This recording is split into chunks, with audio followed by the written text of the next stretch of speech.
kung kailan mo makikilala ang isang tao? Hindi kapag okay ka, kundi kapag wala ka nang maibigay. Doon mo makikilala ang isang tao. Kapag wala ka ng pera, wala ka nang maibigay, wala ka nang maipakitang value sa paningin ng iba. Kasi doon nawawala ang illusion. Doon nawawala yung ideal version mo.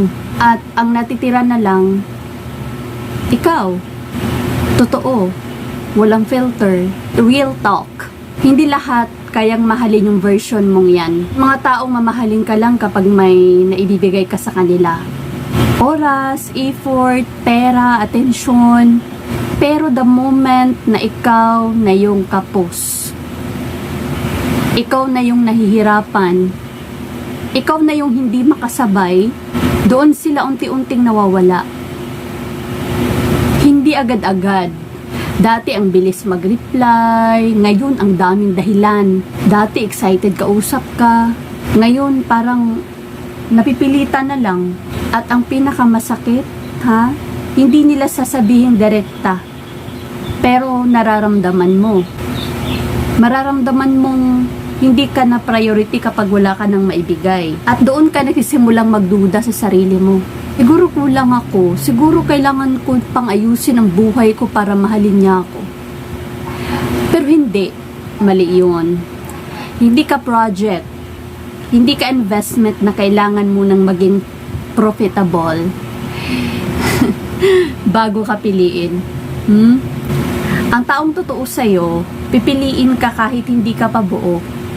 Hindi dahil gusto kanyang ayusin, kundi dahil handa kanyang samahan habang inaayos mo yung sarili mo. At oo, hindi madali yun. Hindi lahat kaya yun. Kaya nga hindi lahat ay para sa'yo. Totoo, ang pagmamahal na nakabase sa kung anong mayroon ka, sa kung anong kaya mong ibigay, hindi yan tatagal. Papaano kapag nawalan ka ulit? Papaano kapag bumagsak ka ulit? Iiwan ka na lang ba ulit? 'Di ba? Kaya mahalagang tanungin mo sarili mo. Gusto mo ba ng taong nandyan lang kapag magaan ang buhay mo? O gusto mo ng taong kakapit sa'yo kahit mabigat na?